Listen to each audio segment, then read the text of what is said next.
The sanguine sky blinded the liminal boundary of reality's ephemeral filter.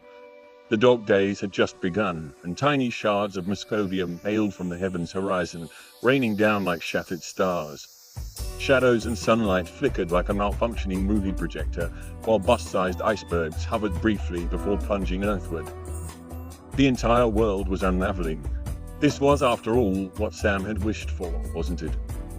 In point of fact, if facts even existed in a world of mere interpretations, Sam had poured all his cathartic faith into this moment, yearning to witness its ultimate collapse. He had worked tirelessly toward this end. Now, massive giants emerged from the trenches of the Pacific.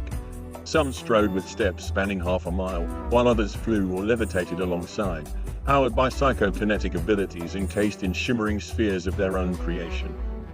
They were beyond counting, morphologically shifting, disappearing, and reappearing in successive moments, like echoes of a fractured cosmos. Horns bellowed hauntingly, and thunder rolled in waves across the valleys and hills, an orchestral dirge for the end of all things. There was no escape, no release from the arcane mystery of yore that now consumed reality's scope. I was there, tucked near the observatory, smoking a Marlboro cigarette I had saved for this very occasion.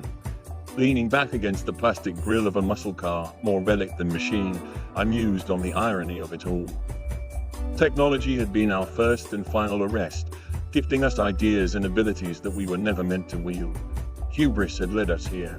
Each test of temerity failed spectacularly, time and again. If any of us, myself included, survived, it would be a hollow victory. We would be left only with barbarity and the abandonment of what had once been divine intervention.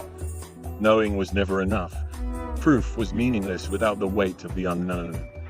The only true currency left was the exchange with that elusive visitor, the flicker. A quantum transaction shrouded in sacrifice and faith, a mystery to which no answer would ever come. I didn't even smoke. The act was a self-destructive encapsulation of the awe and dread that now defined these fleeting moments.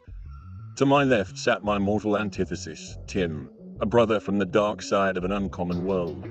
Despite the gulf between us, we shared this moment, this strange convergence.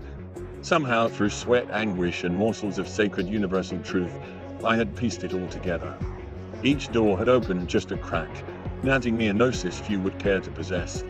After all, once you truly knew, what could you do with that knowledge?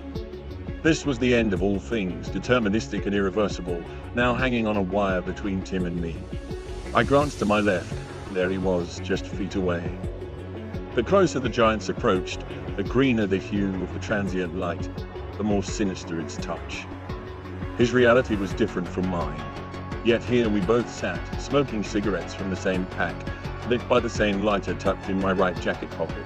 The days seemed to shrink with every deliberate stride the giants took, their immense forms stepping into and behind the harbor floor.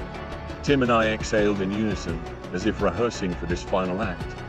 Then the first giant's foot struck the ground with an alarming fury, a clash that brewed mind-bending chaos. Heroes and gods vaporized into earthquakes, rolling lightning wrapped in deafening thunder. Gone were the days of men. Forfeited was their cause. Evil and self-assuming, reveling in superfluous indulgent chatter, we would be the last to be erased, vaporized.